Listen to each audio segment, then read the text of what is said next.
Good day and happy Valentine's to you all. And today I just came up with an idea na i-surprise si partner kasi galing siyang work. So, sana mag-work. Let's go! Love, hindi lang ito title, kundi paalala. Ngayong Valentine's Day, bumili ako ng bulaklak at relo. Simple gifts, pero may malaking meaning, time, and love. Pag-uwi niya, hindi niya inaasahan. And seeing her smile, doon mo marirealize na minsan, hindi presyo ang mahalaga, kundi effort at intention. After that, naisipan naming manood ng sine. Parang throwback sa dati, nang wala pa kaming anak. Simple date, simple quality time, pero sobrang special. Bumili kami ng ticket, kumain muna, kwentuhan, tawanan. Kasi sa totoo lang, ang relationship parang business din.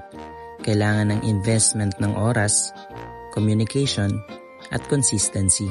Kaya love ang title ng vlog na to. Kasi ang pinanood namin ay The Loved One. Habang nanonood kami, naalala namin kung gaano kahalaga ang pag-aalaga sa taong mahal mo. At nang pag-uwi namin, hindi lang siya ang binigyan ko ng bulaklak, pati ang mother niya, at syempre, ang mother ko. Kapag may love at may Diyos sa gitna, mas tumitibay ang pundasyon. Love is leadership, love is responsibility, and love is from God. And once again, happy Valentine's to you all. At palagi mong tatandaan na whatever happens, God has always a purpose. God bless.